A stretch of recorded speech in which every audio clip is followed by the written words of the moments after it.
بسم اللہ الرحمن الرحیم قال تعالی اعوذ باللہ من الشیطان الرجیم ولا یفلح الساحر حیث اتی اس میں میری عین کیا نکال دینا،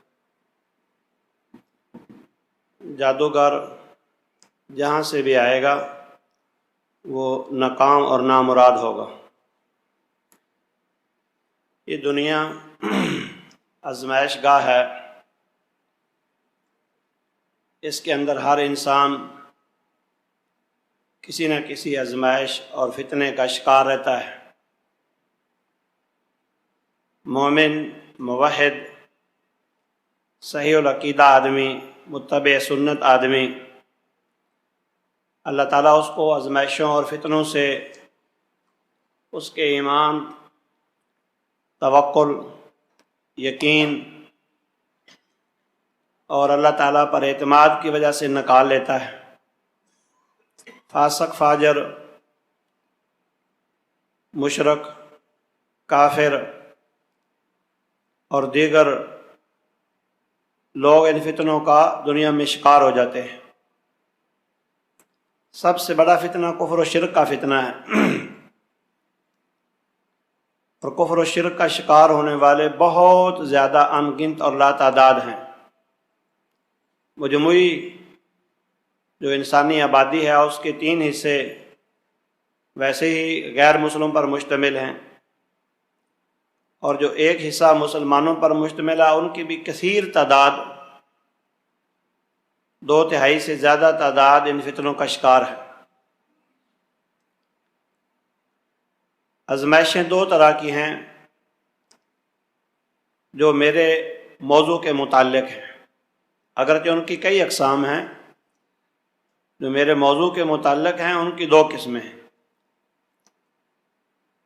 امراض ایک جسمانی ہیں اور ایک روحانی ہیں۔ جسمانی امراض کے تو ان گنت اور لاتعداد آپ دیکھتے ہیں، علاج گاہیں، ہسپتال، مستشفیات، حکماء اور اطباء، معالجین ان گنت اور لاتعداد بے شمار موجود ہیں، اور ہر ایک کے پاس 10 بلکہ 20 ڈگریاں ہیں۔ کوئی کہتا ہے میں لندن سے پڑھ کے آیا ہوں، کوئی کہتا ہے امریکہ سے پڑھ کے آیا ہوں۔ جتنی ان کی ڈگریاں زیادہ ہیں اتنی لوٹ مار زیادہ ہے، کیونکہ ڈگریوں کے رو پر وہ اپنا ہوا پیدا کر کے لوگوں کا مال بٹورتے ہیں۔ ان میں سے بہت کم لوگ رحم دل بھی ہیں، ان کے اندر انسانیت بھی ہے، لیکن زیادہ تر ڈاکٹر ڈاکو ہیں اور بے رحم انسان ہیں۔ بندہ مر بھی جائے لاش بھی نہیں دیتے، میت بھی نہیں دیتے جب تک وہ ان کا کوٹہ نہ پورا ہو جائے، میت پر بھی رحم نہیں کرتے۔ اور دوسری مرض وہ روحانی ہے، اس کے معالجین بھی ہیں، لیکن صحیح معنوں میں کتاب و سنت کی روشنی میں، شرع کی روشنی میں، ایمان اور کتاب و سنت کی روشنی میں علاج کرنے والے بہت کم ہیں۔ اگرچہ وہ امراض جو معنوی ہیں، غیر حسی ہیں، روحانی ہیں، وہ جسمانی امراض سے بھی زیادہ مہلک ہیں، جسمانی امراض سے زیادہ خطرناک ہیں، جان لیوا نہیں ایمان لیوا ہیں، اور ایمان کی قیمت جان سے کہیں زیادہ ہے۔ جیسے نظر بد ہے، بہت خطرناک مرض ہے۔ ایک بندہ حسرت کی نگاہ سے ہائے کر کے دیکھتا ہے، ہائے ان کا مال، ہائے ان کی اولاد، ہائے ان کا کاروبار، اس کی زبان سے ماشاءاللہ نہیں نکلتا، اللہ کی توفیق سے ہوا ہے، بس یہ ہاں اس کی لے بیٹھتی ہے۔ اللہ کی تقدیر ہے، اللہ کا فیصلہ، دنیا آزمائش کا ہے۔ اس میں بے شمار انگنت واقعات ہیں۔ صحیح بخاری میں حدیث ہے، نبی صلی اللہ علیہ وسلم نے فرمایا کہ قیامت کے قریب بہت ساری اموات نظر بد سے ہوں گی، حتیٰ کہ ایک انسان کو موت تک اور اونٹ کو ہنڈیا تک پہنچا دے گی۔ اور حسد کی مرض، من شر حاسد اذا حسد، وہ بھی اسی طرح خطرناک ہے۔ جیسے اللہ نے حکم دیا ہو پناہ مانگنے کا، وہ کتنی مہلک اور کتنی خطرناک ہوگی۔ اور ان سب سے زیادہ ان کی ماں جادو ہے،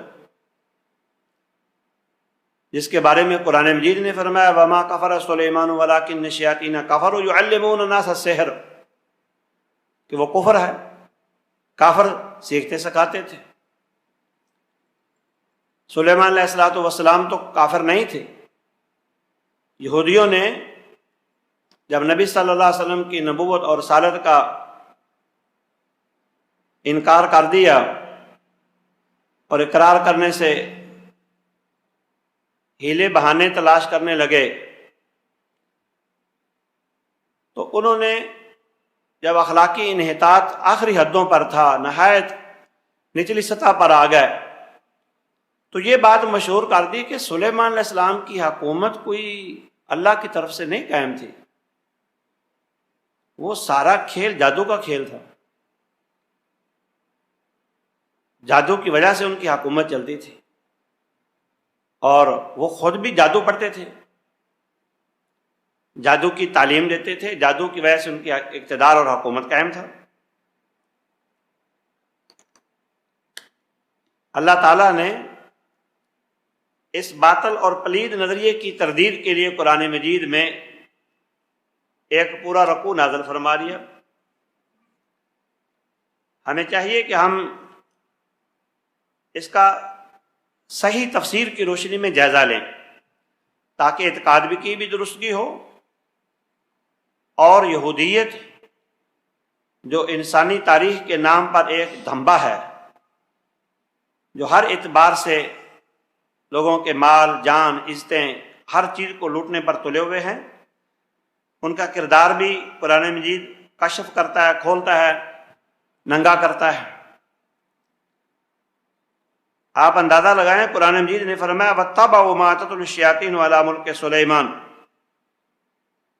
یہودی اسی چیز کی تلاوت کرنے لگے جو شیاطین پڑھتے تھے۔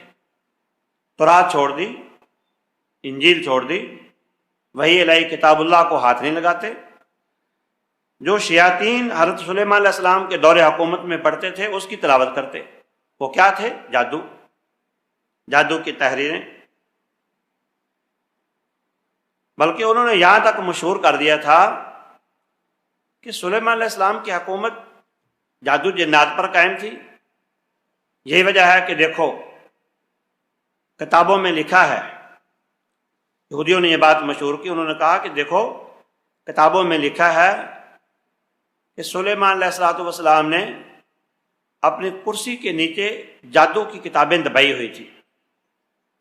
بعض تفسیروں میں لکھا ہے، ابن کثیر میں بھی لکھا ہے، سلیمان علیہ السلام نے یہ کام اس لیے کیا تھا کہ شیاطین نے یہ بات مشہور کر دی، اس دور کے کفار اور مشرکوں نے مشہور کر دی کہ سلیمان علیہ السلام جادو کرتے ہیں۔ آپ نے جادو کی ساری کتابیں ضبط کر کے اپنی کرسی کے نیچے دبا دی، تاکہ نہ رہے بانس نہ بجے بانسری، نہ کوئی جادو پڑھے، نہ سیکھے، نہ اس پر عمل کرے۔ حکومت کو ایسا ہی کرنا چاہیے، اسلامی حکومت ہو تو اس کو ایسا ہی کرنا چاہیے کہ جادو کی کتابوں کو، اس کے میڈیا کو، ان کے جادوگروں کو، معالجین جو جادو کے نام پر معالج بیٹھے ہیں، ان کے سارے ہر چیز کو بین کرے اور ضبط کرے۔ لیکن یہاں تو طرف تماشا یہ ہے، جن لوگوں نے ضبط کرنا تھا وہ خود جادوگروں کے پاس جاتے ہیں اور جادوگروں سے استعانت لیتے ہیں، ان سے مدد لیتے ہیں اور ان سے طویل گنڈے کرواتے ہیں۔ نعوذ باللہ، پہلی حکومتیں بھی یہی کام کرتی تھیں اور حالیہ حکومت کا بھی یہی کام ہے، ان کا اعتقاد بھی یہی ہے۔ اللہ تعالیٰ نے فرمایا وَمَا كَفَرَ سُلَيْمَانُ وَلَٰكِنَّ الشَّيَاطِينَ كَفَرُوا يُعَلِّمُونَ النَّاسَ السِّحْرَ۔ لوگوں عقائد درست کرو، یہودی غلط باتیں پھیلا رہے ہیں، یہ شیطان کی باتیں پھیلائی ہوئی ہیں۔ سلیمان علیہ السلام نے کوئی کفر نہیں کیا، جادوگروں نے، شیاطین نے کفر کیا تھا، جو لوگوں کو جادو سکھاتے تھے۔ یہ بات ذہن میں رہے، شیاطین تو ہمیں نظر نہیں آتے، وہ جادو کیسے سکھاتے ہیں؟ شیاطین کی دو قسمیں ہیں، ایک جیسے سورۃ الناس میں فرمایا من الجنۃ والناس، جنوں میں سے بھی شیاطین ہیں اور انسانوں میں سے بھی شیاطین ہیں، وہ اپنے اعمال کی بنیاد پر شیاطین ہیں۔ جو انسان جادو سیکھتا سکھاتا ہے، اس پر عمل کرتا ہے، اس کو جائز اور صحیح سمجھتا ہے، قرآن اس کو شیطان کہتا ہے۔ اور جنات بھی اپنی ذریت اور اپنی نسل کو، یعنی جنوں کے اندر جیسے انسانوں کے اندر جادو کا کھیل تماشا چلتا ہے، ویسے جنات کے اندر چلتا ہے۔ جنات بھی سکھاتے تھے، اور انسانی شکل کے اندر جو انسان تھے ان کو بھی اللہ تعالیٰ نے شیطان سے ہی تعبیر فرمایا، جیسے قرآن مجید کی آخری سورہ میں من الجنۃ والناس، جنوں اور انسانوں سے بھی میں پناہ مانگتا ہوں، تو وہ بھی شیطان ہیں جو جادو سیکھتے اور سکھاتے ہیں۔ وما انزل علی الملکین ببابل ہاروت و ماروت، اور جو بابل جسے عصر حاضر میں کوفہ کہا جاتا ہے، اللہ تعالیٰ نے انسانوں کی آزمائش کے لیے ہاروت ماروت کو وہاں نازل فرمایا۔ ان سے یہودی اور شیطان انسانی شکل کے اندر جادو سیکھتے، جیسے آج جادو سیکھتے ہیں۔ آپ کے خاندان کی مار کا راہ تفسیر مولانا عبد الرحمن کیلانی رحمہ اللہ کی تفسیر القرآن میں لکھا ہے، ٹھٹھے پر ٹھٹھا لگا رہتا تھا۔ جادو سیکھنے والوں کا ٹھٹھے پر ٹھٹھا لگا رہتا، یعنی جمع گفیر وہاں جمع ہوتا جادو سیکھنے والوں کا۔ وَمَا يُعَلِّمَانِ مِنْ أَحَدٍ حَتَّى يَقُولَا إِنَّمَا نَحْنُ فِتْنَةٌ فَلَا تَكْفُرْ، وہ کسی کو نہیں سکھاتے تھے جب تک یہ نہ کہہ لیتے بھائی جادو نہ سیکھو، جادو سیکھنا کفر ہے۔ آپ اندازہ لگائیں، اس کی مثال یوں سمجھو جیسے ایک بندہ نشہ بیچ رہا ہو، وہ لوگوں کو بتائے بھی کہ نشہ نہ لو، نشہ جان لیوا مرض ہے، اگر تم اس کے اوپر لگ گئے تم سے چھوٹے گا نہیں، حتیٰ کہ تم مر جاؤ گے، لیکن جہاز پھر بھی باز نہیں آتے۔ جہاز میڈیکل سٹور پر جاتے ہیں، وہ کہتے ہیں یار یہ نشے پر تم مر جاؤ گے، نہ ٹیکے لاؤ، نشے والے لگاؤ، وہ کہتے ہیں نہیں تو ایک دے دے پھر ویکھی جائے گی، کیونکہ وہ لگ گیا ہے۔ اور جب سیکھنے جادوگر کے پاس شیاطین اور انسانی شکل میں یہودی اور انسان شکل میں شیطان آتے تو ان کو فرشتے یہی کہتے ہم تمہاری آزمائش کے لیے بھیجے گئے، جادو نہ سیکھو۔ جیسے نشہ آور سے نشہ لینے والے نہیں جان چھوڑتے اور ہر صورت میں نشہ لے کے اپنی ہوس پوری کرتے ہیں، اسی طرح ہی جادوگر سے وہ جان نہیں چھوڑتے تھے، ہر صورت میں سیکھتے۔ اتنی وضاحت کے بعد کہ جب قرآن مجید نے فرمایا انما نحن فتنہ فلا تکفر، نہ سیکھو یہ کفر ہے، پھر بھی سیکھتے۔ قرآن مجید نے فرمایا فیتعلمون منہما، پھر بھی سیکھتے۔ ما یفرقون به بین المرء والزوج، جس کے ذریعے خاوند اور بیوی کے درمیان تفریق ڈالتے، جس کو قرآن نے کہا اور تفریق ڈال دیتے، اس سے زیادہ بڑی بات کیا ہے؟ تفریق حتمی بات ہے۔ صحیح مسلم کے اندر حدیث آتی ہے، نبی صلی اللہ علیہ وسلم نے فرمایا شیطان صبح اپنے چیلے چانٹوں کو چھوڑتا ہے اور شام کو ان کی رپورٹ لیتا ہے، اپنے اپنی کارکردگی پیش کرو۔ تو کوئی کہتا ہے میں نے اس کو شراب پر لگا لیا، کہ شیطان کہتا ہے بڑا ان کا سردار کہتا ہے کچھ نہیں کیا تو نے۔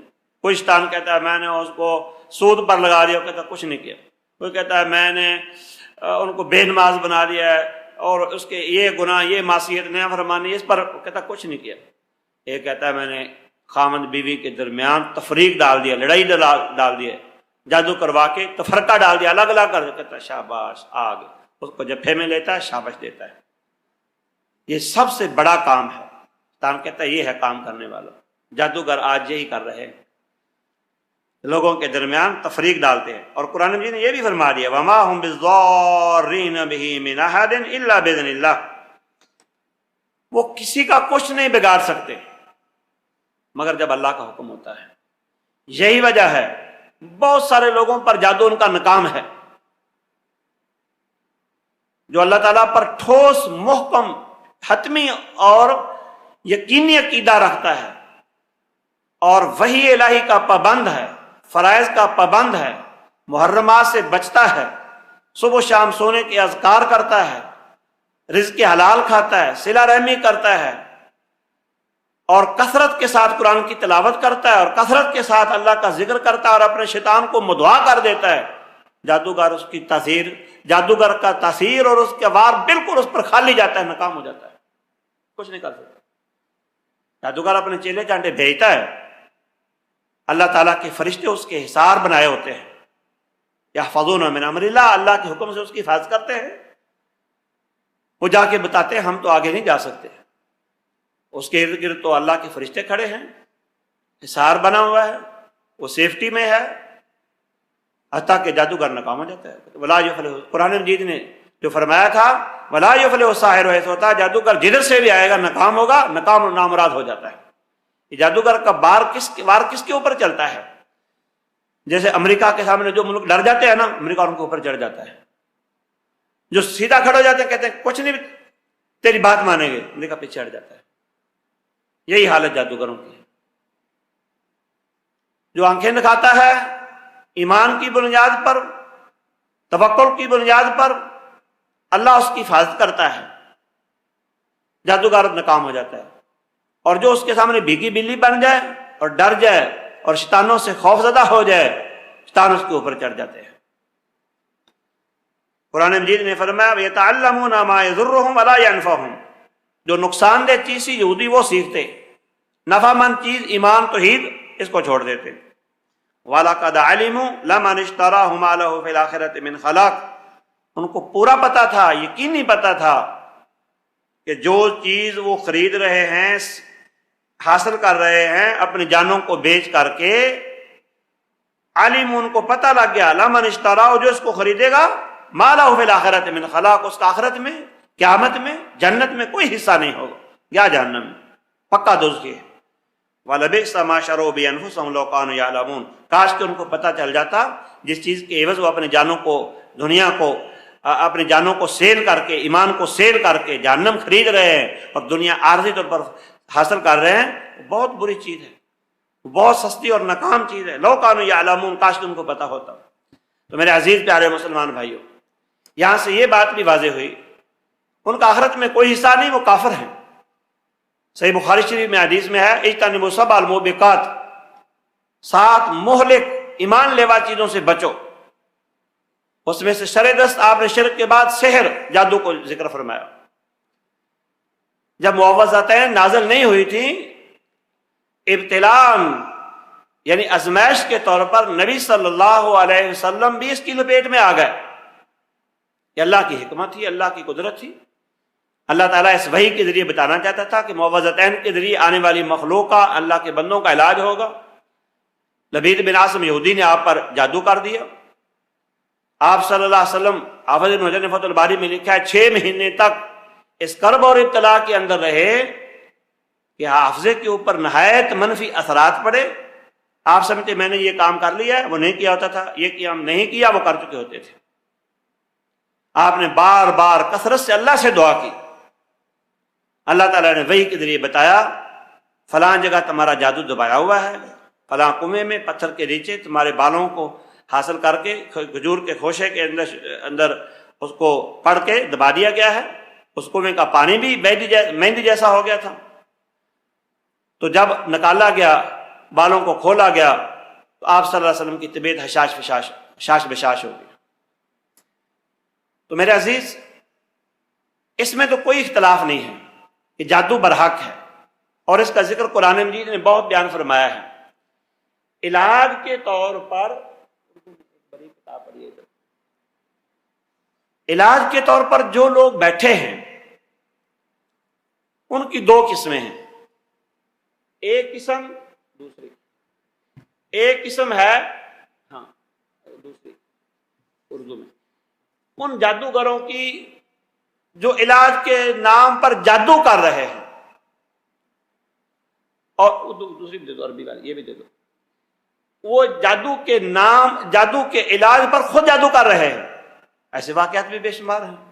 کیا لوگ علاج کروانے جاتے ہیں، آگے سے ڈبل مریض ہو کے آ جاتے ہیں، کیونکہ کرنے والے اتنے خبیث ہیں وہ بیٹھے ہماری شکلوں میں ہیں، ہمارے لباس میں ہیں، لیکن کرتے اندر سے جادو ہیں۔ ایسے واقعات بے شمار ہیں۔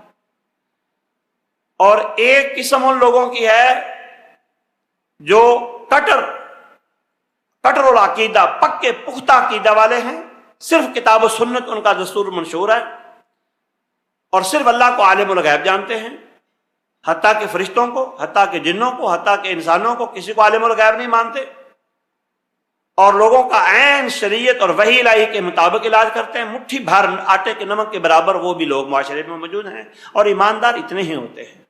معاف کرنا، ایماندار صحیح معنوں میں اتنے ہی ہوتے ہیں، باقی دڑے کا مال ہے۔ آپ بازار میں جائیں، ڈاکٹر کتنے ہیں؟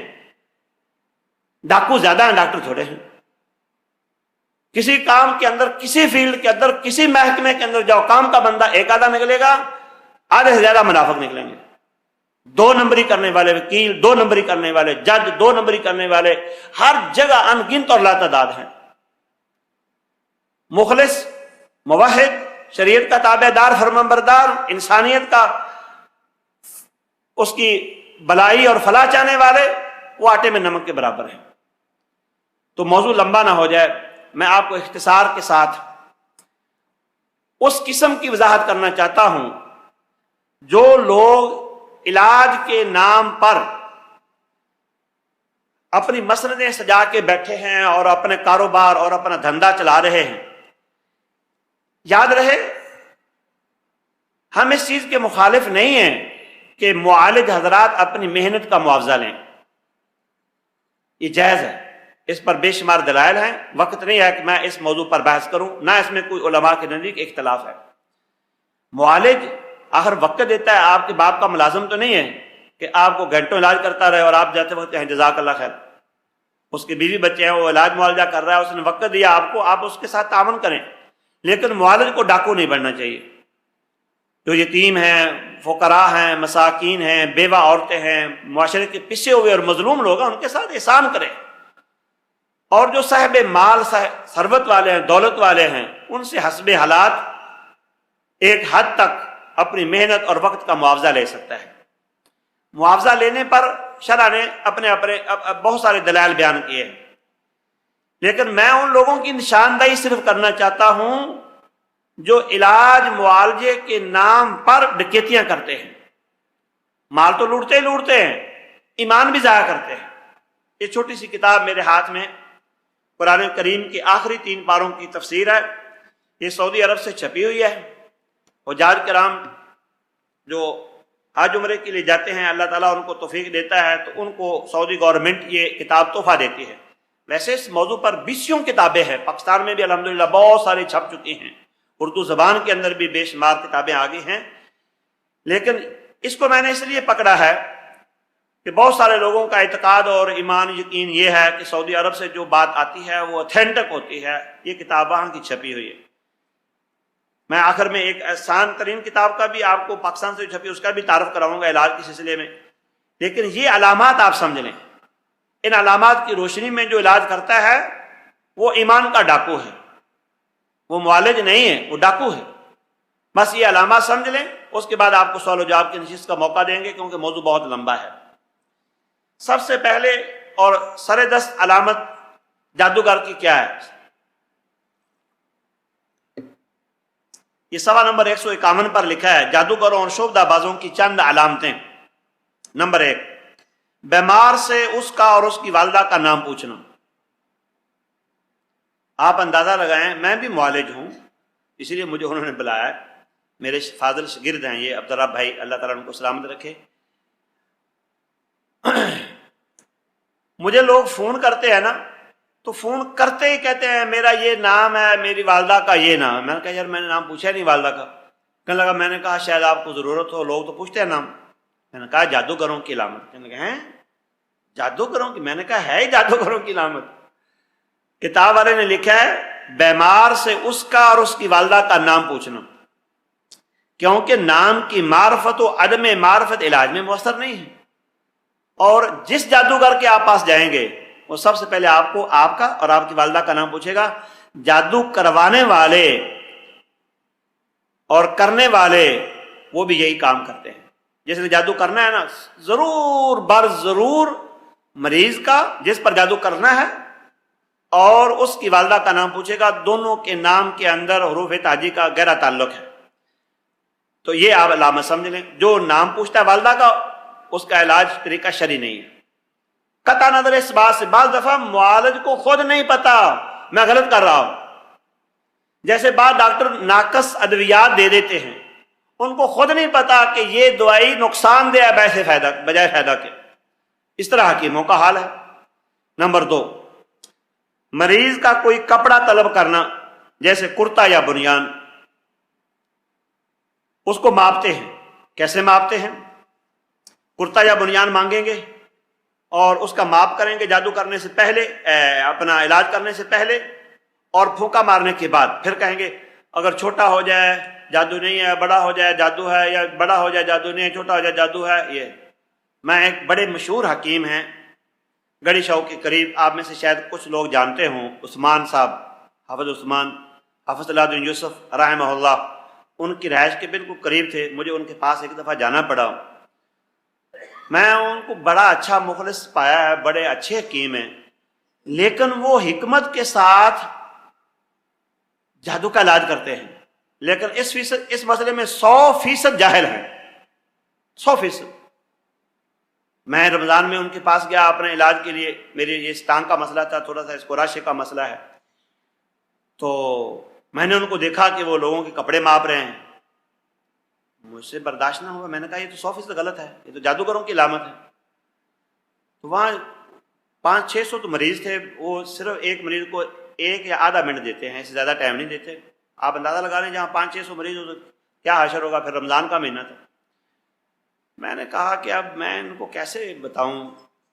میں نے ایک ورقہ لکھا، ان کے بعد ڈاک لگی ہوئی ہے، جو مشورہ دینا چاہے یا لکھ کے ڈال دے. میں نے سارا ڈیٹا لکھا. میں نے کہا یہ جادوگروں کا طریقہ ہے، آپ مجھ سے اس مسئلے میں ڈسکس کرنا چاہیں تو میرا یہ نمبر ہے، اور مجھے اس مسئلے میں تجربہ ہے، آپ صاحب کی موجودگی میں بھی بات چیت ہو سکتی ہے. سارا میں نے لکھا، لیکن اس بندے نے اللہ کے نے پتہ نہیں، انہوں نے پڑھا نہیں، ان تک پہنچا نہیں، کیا بات ہوئی بارکیف، مجھے انہوں نے کوئی جواب نہیں دیا.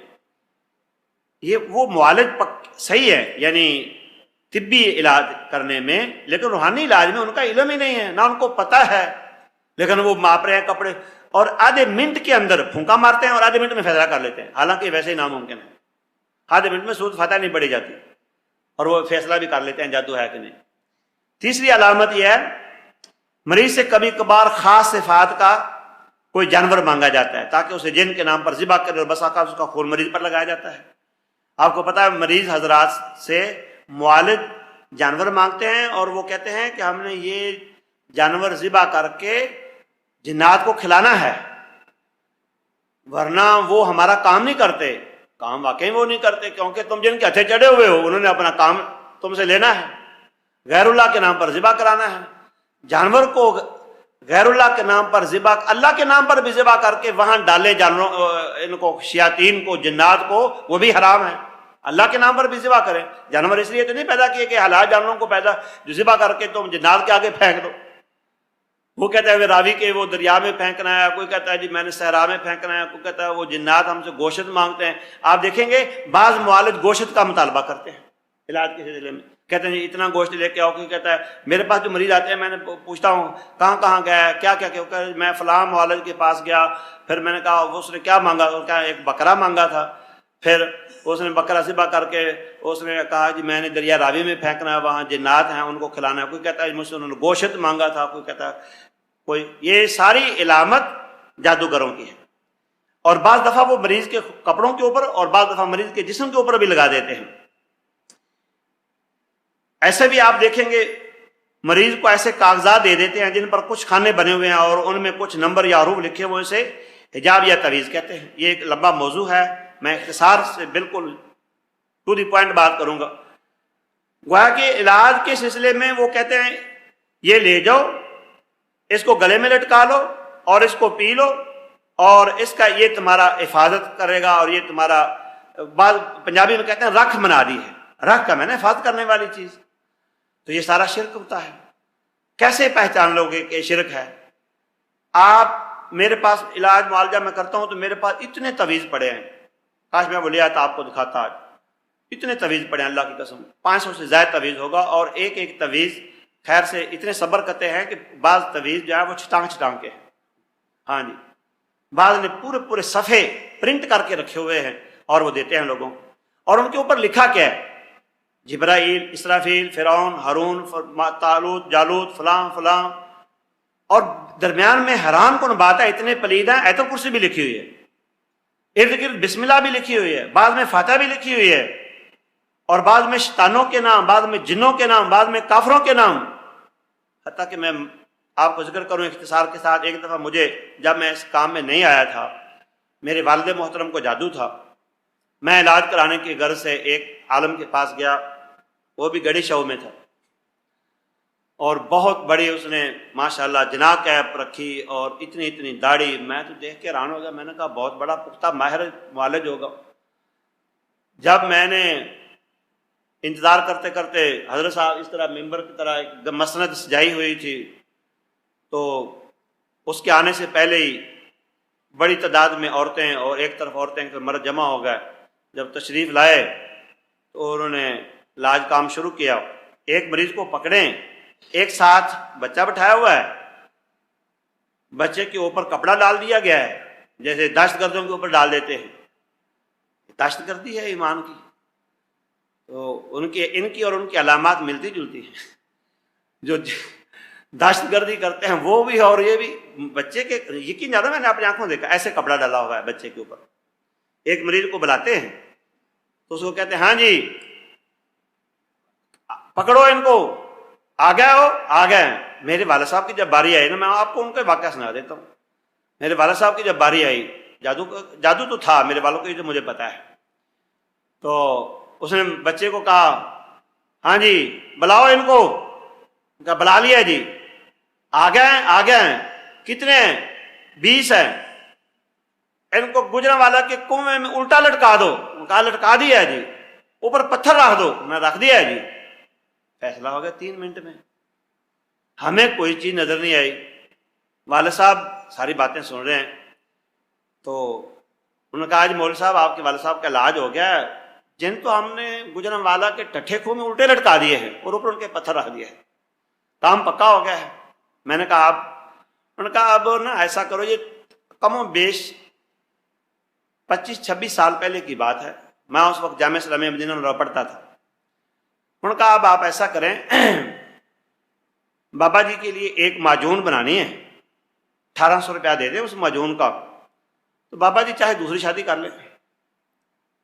میں نے کہا مجھے پتہ نہیں تھا آپ معجون بھی بناتے ہیں، فی الحال تو ہم علاج کرانے کے لیے آئے تھے، نہ دوسری شادی کی کوئی تمنا غرض ہے، بابے کی عمر آپ دیکھ رہے ہیں 80 سال سے زائد ہیں، ان کے ہاتھ پاؤں کانپ رہے ہیں، اتنی موٹی اینک لگی ہوئی ہے، تو دانت ان کے منہ میں نہیں ہے، شادی کی تو آپ اس صورت میں کیا بات کر رہے ہیں۔ باقی مجھے معجون کے بارے میں تجربہ نہیں تھا کہ آپ معجون بناتے ہیں، اگلی دفعہ ہم آئے تو اگر بنانی ہوئی تو معجون کے لیے پیسے لے آئیں گے، فی الحال گل جاندی کرو، تھوڑی مہربانی۔ میں نے غصہ بڑا آیا کہ اس نے جو شیطنت کی ہے، دل تو میرا کرتا ہے کہ میں اس کو ننگا کروں سب کے سامنے، پھر اپنی جان کا بھی خطرہ تھا، یہ لوگ جادو بھی کروا دیتے ہیں، مروا بھی دیتے ہیں، وہاں بھی دہشت گردی کروا سکتے ہیں، ضرورت کے تحت ایمان کو چھپانا بھی جائز ہے۔ حضرت ابو ہریرہ کی حدیث میں آتا ہے، آپ فرمایا لو بسستو لقطع ھذا البلعوم، اگر میں یہ بات آؤٹ کر دوں تو میرا گلا کاٹ دیا جائے گا، وقت آئے گا ہم بتا دیں گے۔ ساتھ انہوں نے تعویذ دیے، اللہ کی قسم یہ قرآن مجید میرے پاس پڑا ہے، تعویذ کے اوپر کیا لکھا تھا، ایسے یہ تعویذ دھونی بنا کے لینا ہے، یہ تعویذ پانی میں ڈال کے نہانا ہے، اور یہ علاج ہے۔ لو جی، میں نے والد محترم کو گزارش کی، میں نے کہا ہاں جی بتاؤ بابا جی معجون بنوانی ہے باہر نکل کے۔ انہوں نے کہا بیٹا، انہوں نے پنجابی جا کے انہوں نے کہا بیٹا کنک پک جاوے ہری نہیں ہو سکتی۔ میری بات مکمل ہو چکی ہے، ہم قبر کے وہ جیسے کہتے ہیں قبر کے لتا نے، انہوں نے کنک پاکی ہری نہیں ہو سکتی، ان میں جوان نہیں ہو سکتا، باقی علاج معالجے کے سلسلے میں آپ بہتر جانتے ہیں جو اس نے کہا۔ میں نے کہا وہ میں نے ساری بات سمجھ لیا ہے، لہذا آپ معجون نہیں بنوانا چاہتے چلیں۔ خیر ہم آ گئے، یہ کس کا کام ہے؟ یہ مسجد کے خطیب ہیں، اور اہل حدیث مسجد کے خطیب ہیں. افسوسناک ترین بات یہ ہے. اور اتنی ان کی ماشاءاللہ داڑھی ہے اور اتنی جناح کیپ رکھتے ہیں, اور جتنا بڑی جناح کیپ ہے اتنا بڑا ڈرامہ ہے. گڑی شو میں تھے, مجھے نام بھول گیا ان کا, 25 سے 26 سال پہلے کی بات ہے. تو میرے عزیز, یہ سارے کھیل لوگوں کے مال لوٹنے کے لیے ہے.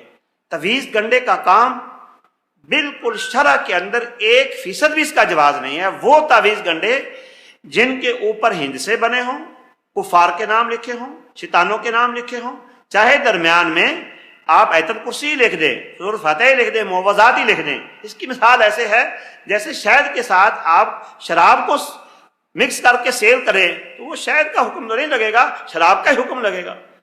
دودھ کے ساتھ آپ شراب کو مکس کر لیں تو دودھ کا حکم نہیں لگے گا, شراب کا ہی لگے گا. تو لوگوں کو دھوکہ دینے کے لیے ہے, اور یہی حال باقی کاموں کا ہے. اسی طرح ہی وہ مریض کے ساتھ چلے کا مسئلہ کرتے ہیں. آپ نے خلوت میں بیٹھ کے یہ پڑھنا ہے, تنہائی میں بیٹھ کے یہ کام کرنا ہے. حتیٰ کہ خلوت کے اندر بیٹھ کر اگر قرآن مجید کو غلط ترتیب سے پڑھنا شروع کر دیا جائے, مثلا ایک سورت کو, جیسے یہ میں آپ کو ایک مثال سمجھانے کے لیے صرف دے رہا ہوں, جو خبر ہم تک پہنچی ہے, نہ اس کو پڑھنا اس طرح جائز ہے, نہ شرع نے اس کو بیان کیا ہے. سورت یاسین کے اندر وہ یہ تلسماتی کام کرنے والے بتاتے ہیں کہ 7 دفعہ لفظ مبین آیا ہے. اب 7 دفعہ لفظ مبین کو کیسے پڑھنا ہے؟ پہلی دفعہ سورت یاسین شروع کرو تو لفظ مبین پر آؤ تو رک جاؤ, پھر دوبارہ شروع کر دو. پھر دوسری مبین پر آؤ, پھر رک جاؤ, پھر تیسری دفعہ شروع کر دو. ہر مبین پر بیک جانا ہے اور آنا ہے, اور ہر اس طرح پڑھنا ہے. پھر اس کو بیک سے پڑھنا شروع کر دو, مبین سے آخری سے بیک پڑھنا شروع کر دو. اس طرح جادو ہو جائے گا, کوئی جنات کی حاضری ہو جائے گی. خاص دن, خاص وقت, خاص ٹائم پر خاص صورتوں کو الٹی ترتیب کے ساتھ پڑھنا یہ غلط ہے, غیر شرعی کام ہے. میں البیت العتیق میں جب رہائش پذیر تھا تو رات کے 12 بجے مجھے ایک جگہ سے فون آیا. تو بہت سارے لوگوں کی رونے کی اور شور شرابے کی آوازیں آ رہی تھیں, اور ایک بھائی نے بڑی گھبراہٹ کی آواز میں کہا ہم مر جائیں گے, ہمارا بھائی آگ اس کو لگی ہوئی ہے, آپ ہمارے ساتھ تعاون کریں, علاج کریں, اور یہ مسئلہ بن گیا ہے, اس کا جسم جل رہا ہے, اس کو آگ نظر بھی نہیں آتی, وہ کہتا ہے مجھے آگ لگ گئی, ہم آپ کے پاس آ رہے ہیں. میں نے کہا یار رات کے 12 بجے ہیں, کوئی ٹائم ہوتا ہے؟ یہ بات ہے, یہ کوئی ٹائم تو نہیں ہے. میں ادارے کے اندر بیٹھا ہوں, ادارے والے جو اس کو برداشت نہیں کریں, کہنے لگا جی ہم مر رہے ہیں, آپ کہتے ہیں میں ادارے کے اندر بیٹھا ہوں, ہماری زندگی موت کا مسئلہ ہے. خیر میں نے ان کے حالات سن کے میں نے کہا چلو آ جاؤ, کوئی بات نہیں. میں نے ان کی بات سنی, ان کا علاج کیا, اللہ تعالیٰ نے ان کو شفا دی. میں نے پوچھا تم نے کیا کام کیا ہے, تمہیں آگ لگتی نظر آتی تھی؟ ان کا آگ نظر نہیں آتی تھی, میرا جسم جل رہا تھا. ہم 7 افراد اس کو پکڑتے تھے اور پھر بھی قابو نہیں آتا تھا. وہ فائل کہتا مجھے آگ لگتی نظر نہیں آتی تھی, میرا جسم جل رہا تھا. میں نے کہا تم نے کام کیا کیا؟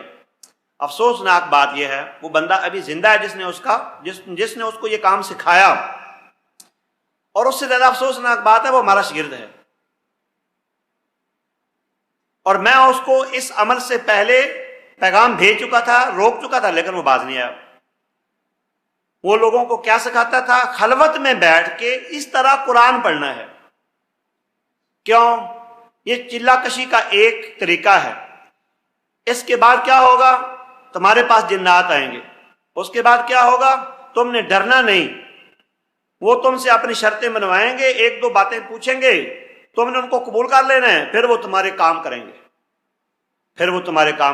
وہ کام کیا کریں گے اور وہ تم سے کیا شرطیں منوائیں گے؟ وہ شرطیں یہ منوائیں گے تم کہو ولیعاذ باللہ محمد اللہ کے رسول نہیں, اور تم انڈر گراؤنڈ تنہائی اور خلوت میں اقرار کرو کہ محمد اللہ کے رسول نہیں.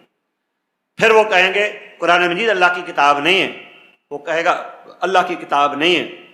پھر اگلے مرحلے پر اس سے زیادہ خطرناک مرحلہ ہے, وہ قبرستان میں آپ کو لے جائیں گے. قبرستان میں قبر کے اندر آپ کو کہیں گے ادھر بیٹھ کے یہ وظیفے کرو یہ پڑھو، پھر وہاں حاضری ہوگی، پھر وہ قبر میں جا کے آپ کو کہیں گے قرآن پر پیشاب کرو، تم پیشاب کرو گے، وہ کہیں گے اب تو ہمارے جیسا مرتد کافر ہو گیا ہے، اب تو جو کہے گا ہم اپنی بساط کے مطابق کریں گے اور تو ہم سے مطالبہ کر۔ کئی مر جاتے ہیں، لوگوں کا ایمان تو ضائع ہو جاتا، کئی مر بھی جاتے ہیں۔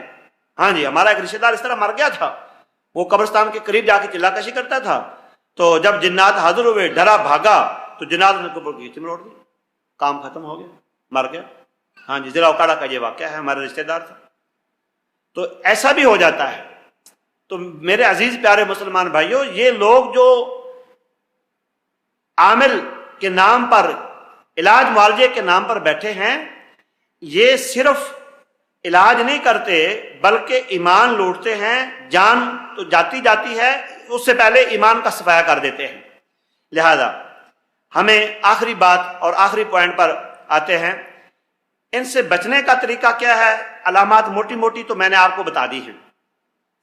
پھر اس سے بڑی اہم بات یہ ہے، یہ آپ کو جاتے ہی یہ کہیں گے آپ کا نام یہ ہے، آپ کے بیوی بچوں میں یہ مسئلہ ہے، آپ کے مال میں یہ مسئلہ ہے۔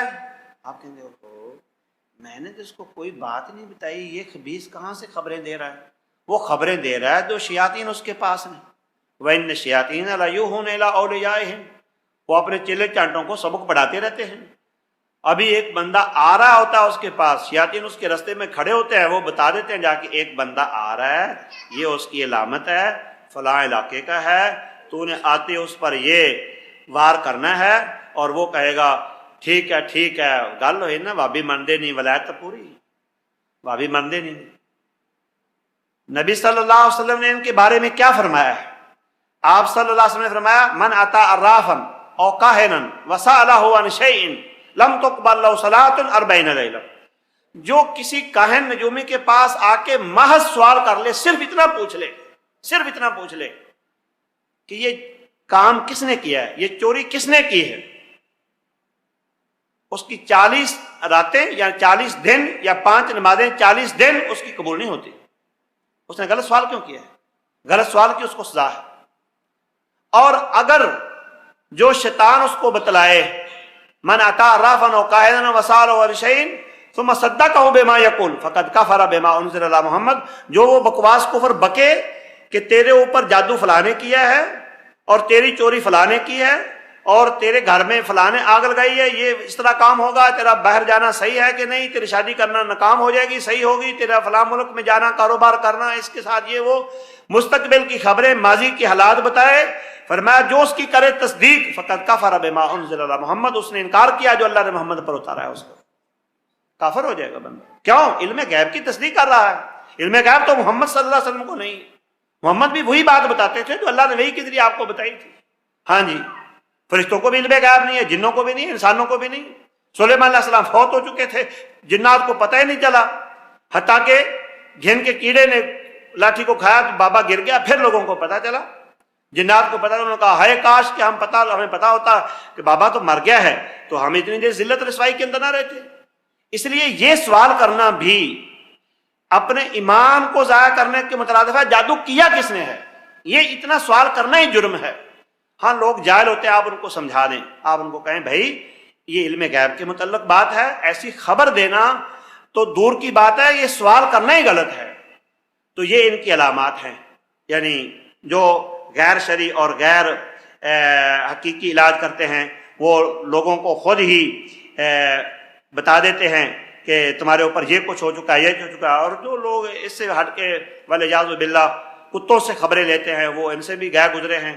میں آپ کو آخر میں 1-2 کتابوں کا تعارف کروا دوں۔ آپ علاج تو روحانی طور پر ویسے کوئی نہ کوئی انسان مریض ہو ہی جاتا ہے، علاج اس کا بڑا ایزی اور آسان ہے۔ شرع نے بڑا ایزی، اور دیکھو قرآن مجید نے فرمایا وَلَقَدْ يَسَّرْنَا الْقُرْآنَ لِلذِّكْرِ فَهَلْ مِن مُدَّكِرٍ، قرآن آسان ہے، ان الدین یسر، سارا دین ہی لوگوں آسان ہے، سارا دین ہی آسان ہے۔ دین کے اندر کوئی مشکل ہے؟ نماز پڑھنے میں کیا تکلیف ہے؟ روزہ رکھنے میں کوئی مرا ہے آج تک؟ زکوٰۃ دینے میں کوئی فقیر ہوا ہے؟ حج کرنے میں کسی کا مال اجڑا ہے؟ کچھ نہیں ہوا۔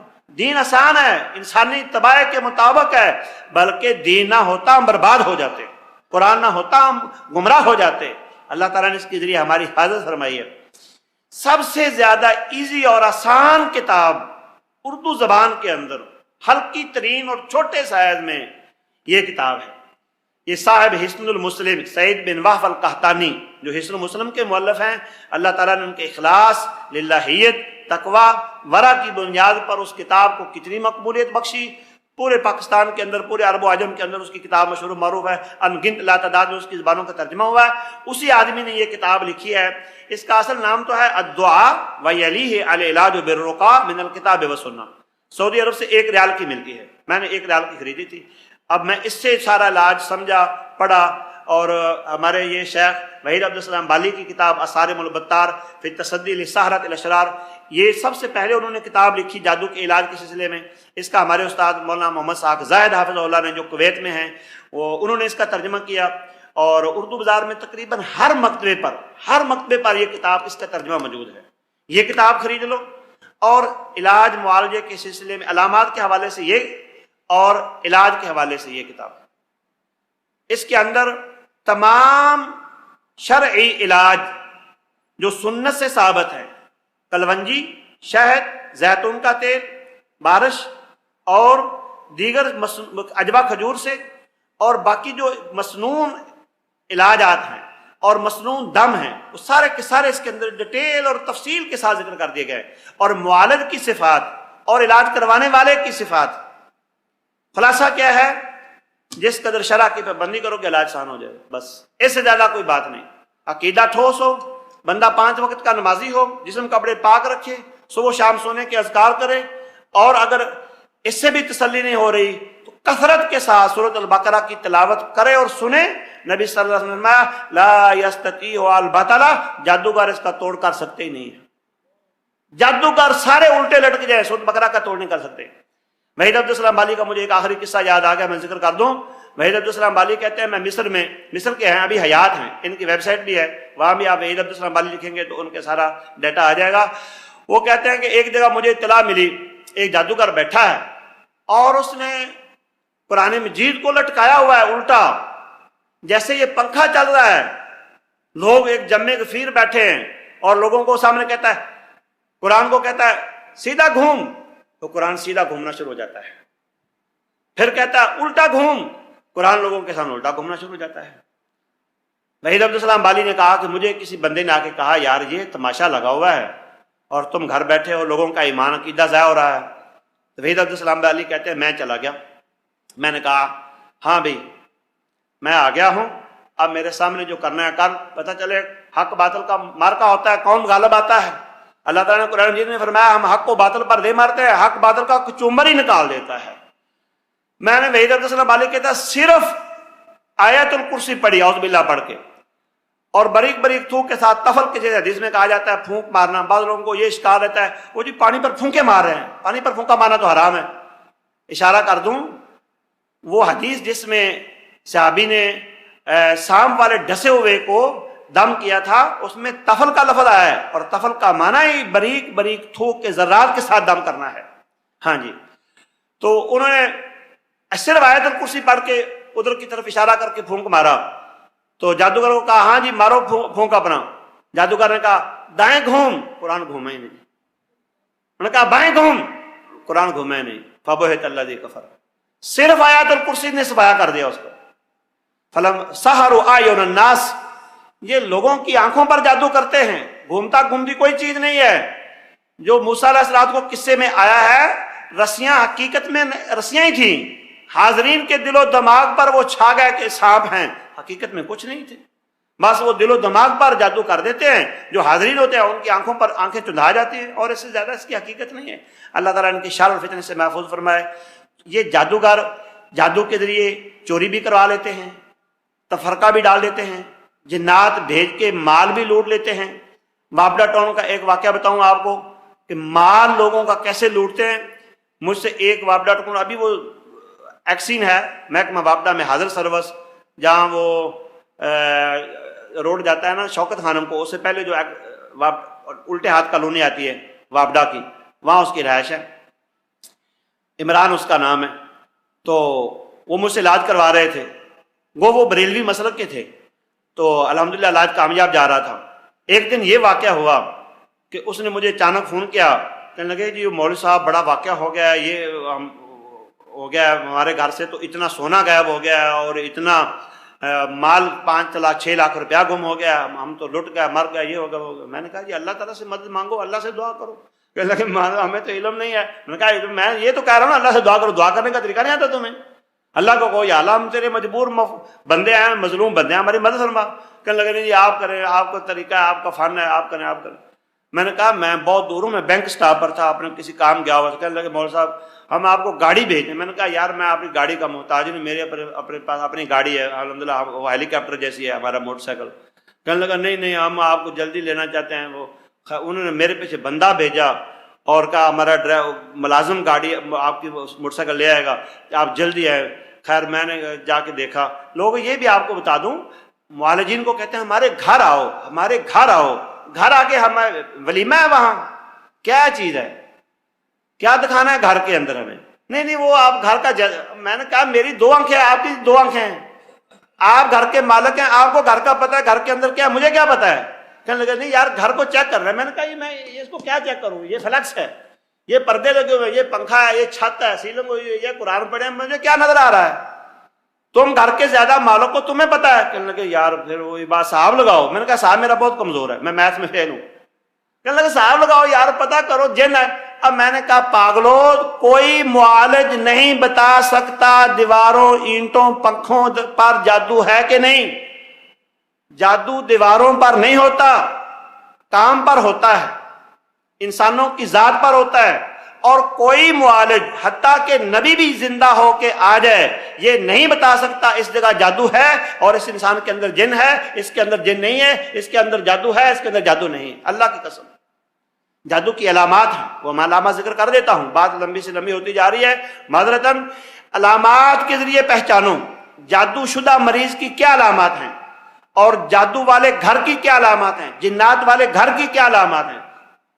وہ علامات پہچان لو، آپ کو خود اندازہ ہو جائے گا کہ جادو شدہ ہے آپ کہ صحیح ہے، گھر کے اندر کوئی شیطنت کوئی شیطان ہے کہ نہیں ہے، کہ یہ جادو کی کیا علامات ہیں۔ جادو کی یہ علامات ہیں جس پر جادو ہوگا۔ مولانا صاحب 2 منٹ سے، کیونکہ آپ نے موضوع رکھا ہے تو پھر بات بکھر جاتی ہے بعض دفعہ۔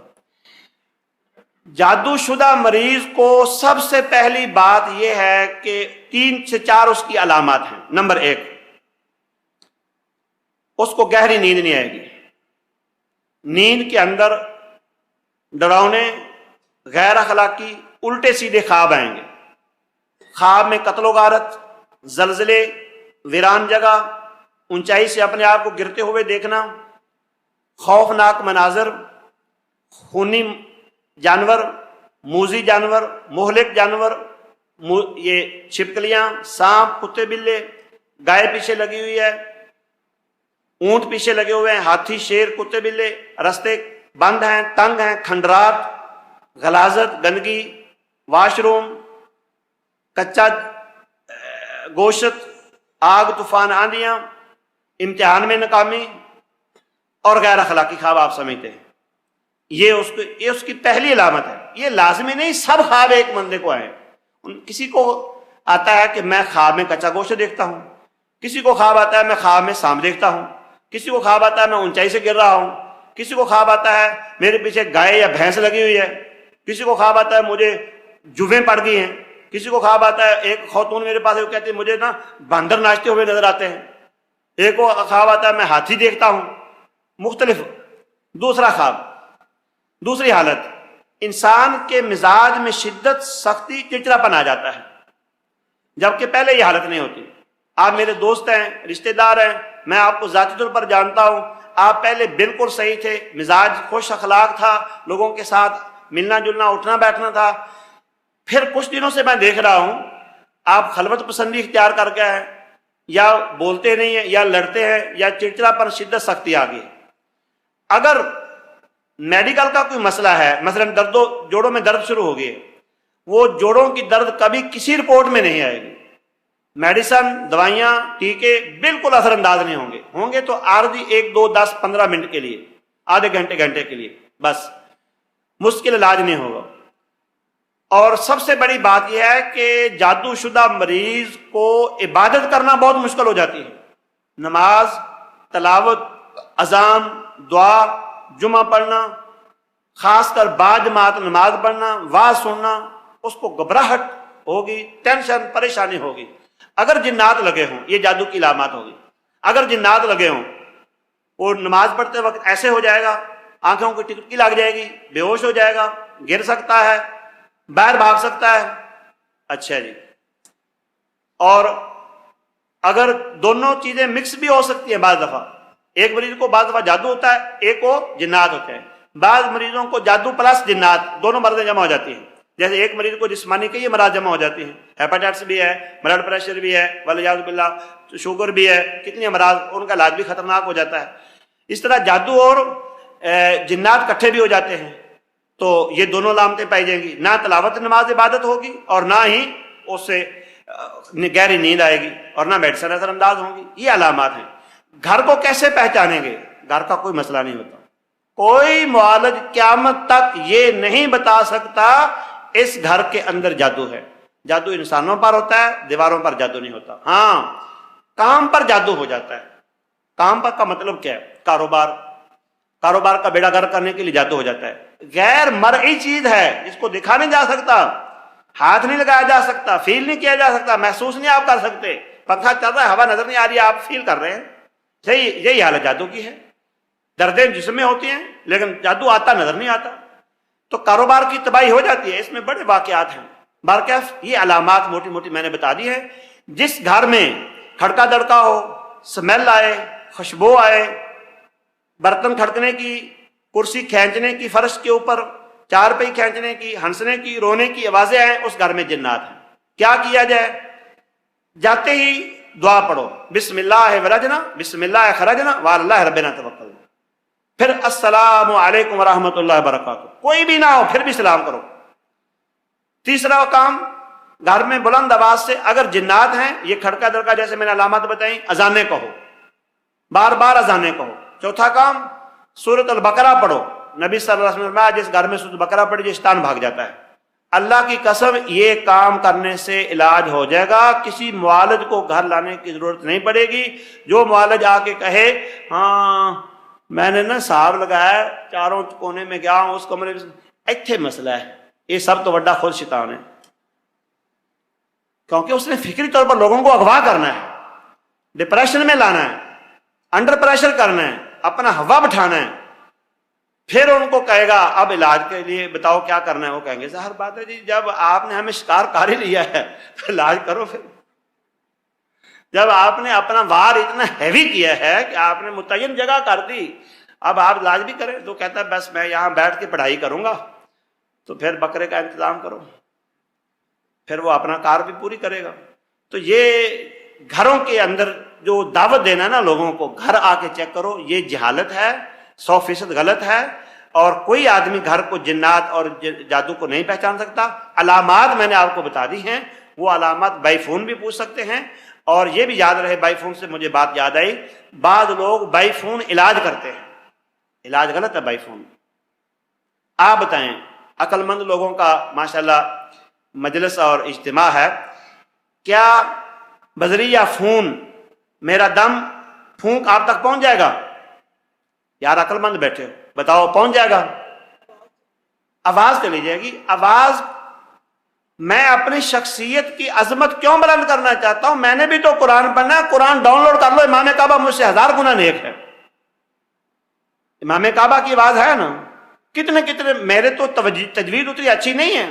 آپ لوگوں کو بتائیں کہ بھائی قرآن مجید ڈاؤن لوڈ کرو اور قرآن بھی سنو، سورۃ بقرہ سنو، اچھے قراء کی آواز میں سنو. میرے تلفظ میں تو اس قدر وہ بہتری تجوید کی نہیں ہے جو ان قراء کی ہے جنہوں کی زندگیاں کھپ گئی ہیں اس میدان میں. تو آپ لوگوں کو اپنی آواز سنانے کی بجائے ان کو کہو اچھے اچھے قراء کی آوازیں ڈاؤن لوڈ کر کے قرآن سنو. آپ اپنی ذات کو کیوں انوالو کر رہے ہیں علاج میں؟ سنانی تو آواز ہے، وہ آواز کسی کی بھی سن سکتے ہیں. آپ کی بات میں کیا اللہ نے کہا ہے آواز آپ کی سننی ہے؟ ہاں، فیس ٹو فیس علاج کرنا ہو تو پھر تو ٹھیک ہے بات. حافظ عبدالستار حماد صاحب حافظ اللہ مفتی جماعت اہل حدیث پاکستان متان اللہ بطول حیاتی ہی، انہوں نے اپنے فتاوی علماء حدیث کے اندر اس کی بڑی وضاحت کی ہے۔ بذریعہ فون علاج کرنا 100% غلط ہے۔ کیوں؟ اصل چیز علاج کے اندر، رقیہ شریعہ کے اندر، دم کے اندر پھونک ہے، اور پھونک کے اندر بھی باریک باریک طفل کے اندر جو تھوک کے ذرات ہیں وہ چیز ہے، اور وہ پڑھائی کے بعد ہوتی ہے۔ پڑھائی جب ہم فیس ٹو فیس کریں گے تو یہ کام کریں گے، جب ہم فیس ٹو فیس علاج نہیں کر رہے تو قرآن انہوں نے سننا ہے، قرآن کسی کا بھی سن سکتے ہیں۔ تیرے قرآن کے اندر کوئی خصوصیت ہے کیا؟ قرآن تیرے کے اندر خصوصیت ہے؟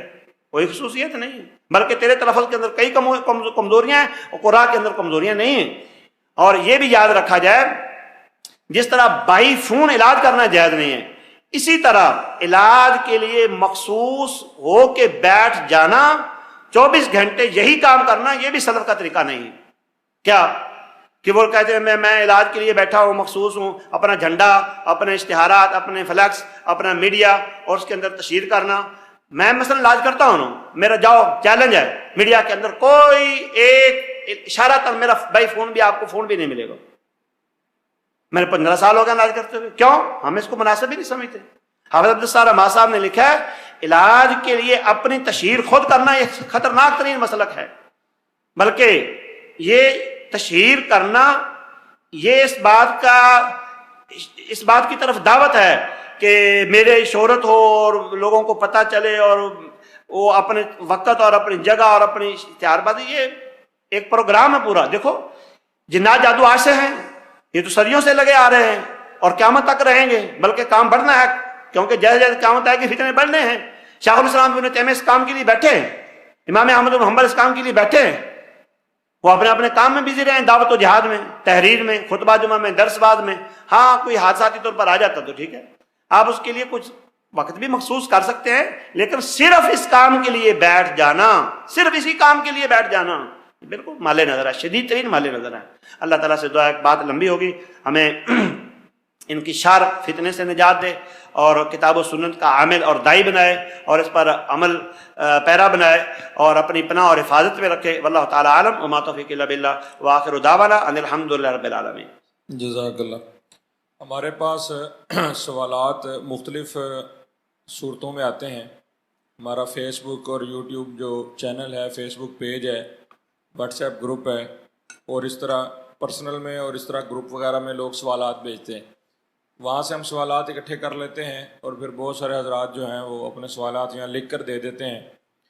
تو آپ موضوع کے مطابق پہلے بھی سوال لکھ کے دے سکتے ہیں، خود بھی آپ سوال کر سکتے ہیں۔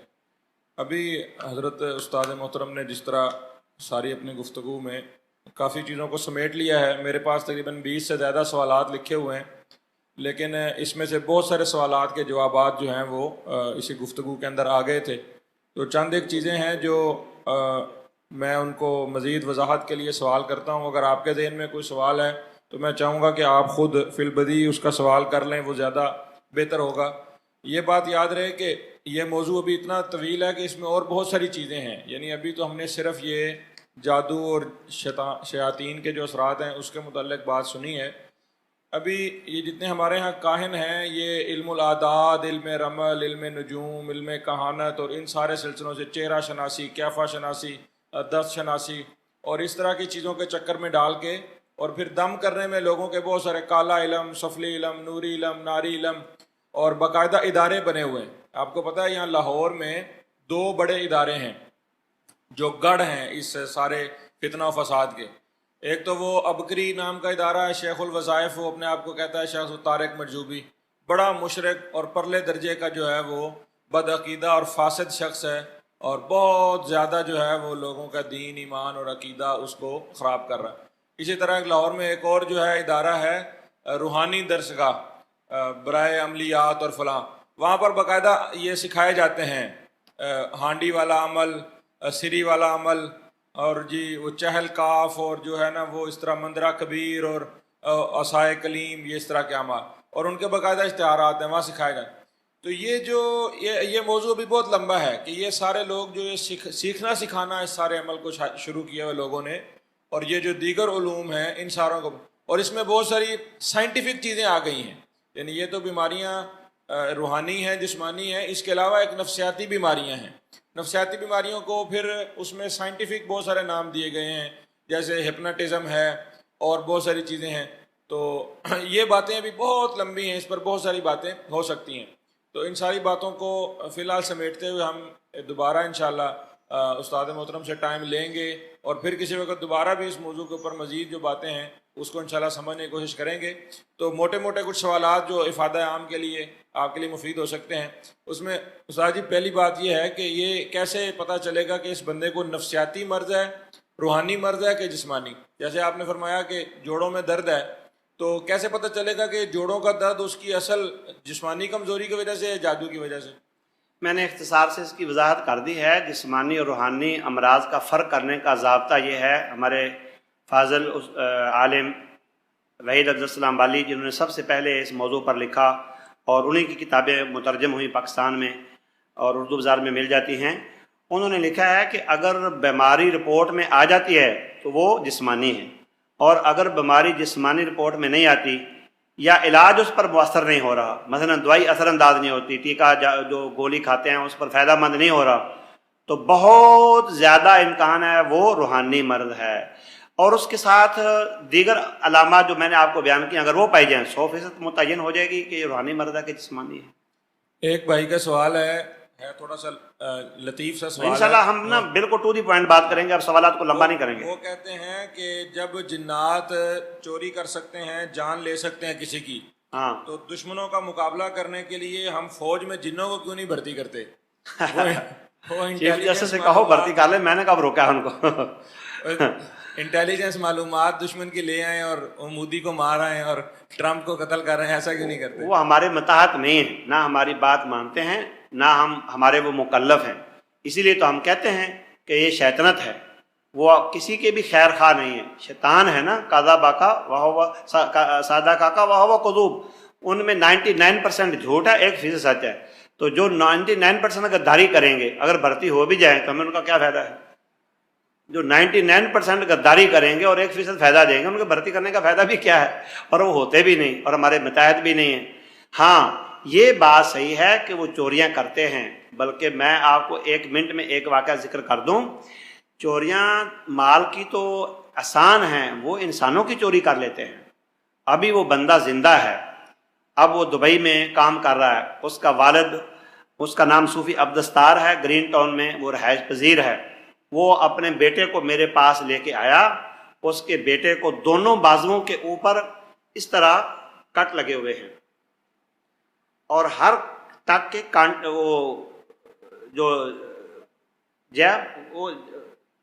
جو کرتے ہیں علاج، کیا ٹانکے لگے ہوئے ہیں، دونوں بازو یہاں تک سلے ہوئے ہیں۔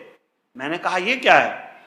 کہنے لگے جی آپ دیکھ لیں، اس کو بیٹھے بیٹھے ٹک لگتے ہیں، پھر ہم جناح ہسپتال کے اس کو ایمرجنسی میں لے کے جاتے ہیں، وہاں جا کے ٹانکے لگواتے ہیں، اور دونوں بازو سلے ہوئے ہیں۔ تو میں نے کہا، تو میں نے پھر کیا علاج کیا؟ انہوں نے کہا جی ہم عیسائیوں کے پاس بھی گئے ہیں، شیعہ کے پاس بھی گئے ہیں، دیوبندیوں کے پاس، بریلویوں کے پاس، اہل حدیثوں کے پاس بھی علاج نہیں ہوا۔ تو میں نے کہا پھر تو اللہ تعالیٰ نے تمہارے اوپر بڑا رحم کیا، تم زیادہ سزا کے مستحق تھے۔ اللہ تعالیٰ نے تمہارے اوپر بڑا رحم کیا ہے، تم نے جان بچانے کے لیے ایمان سیل کر دیا شیعہ کے پاس، جو کسی طرح سے عیسائیوں سے پیچھے نہیں ہیں، ان سے زیادہ خطرناک ہیں، اور عیسائیوں کے پاس چلے گا اور مشرک لوگوں کے پاس چلے گا۔ اللہ نے تمہارے اوپر رحم کیا ہے، یقین جانو تمہارے اور میرے ایمان کی یہ متعلق بات ہے۔ میں نے ان کو کہا کہ میں 1200 کا سٹام کر کے انگوٹھا لگانے کو تیار ہوں، میں اس کا علاج کروں گا، صرف حسن المسلم کے اذکار صبح و شام سونے کے مجھے زبانی جس دن سکھا دے، جس دن سنا دے زبانی اذکار، اگر اس کے دن بعد کاروائی ہو جائے میں ذمہ دار ہوں، اللہ کی قسم۔ میں اب بھی کہتا ہوں، پوری یقین ایمان سے کہتا ہوں، جو مسلمان 5 وقت کا نمازی ہے، جسم کپڑے پاک رکھتا ہے، صبح و شام سونے کے مکمل اذکار، میں مکمل کا لفظ بول رہا ہوں، مکمل اذکار کرے، اس پر وار نہیں چل سکتا جادوگر کا، ولا یفلح الساحر حیث اتى۔ اب وہ بندہ دبئی میں ڈیوٹی کر رہا ہے، اب اس کی بیوی کا مسئلہ بنا ہے، اب وہ پھر میرے پاس دوبارہ آ گیا ہے۔ میں نے کہا کوئی بات نہیں، اس کا بھی علاج ہو جائے گا۔ اور پھر حیران کن بات جو شاید جو موضوع کے مطابق تھی، اس نے کہا کہ 3 منٹ میں فیصلہ آباد لے جاتے ہیں جناب اس کو، 3 منٹ میں۔ میں نے کہا وہ کیسے بیٹا، کیا ہوتا ہے تمہیں؟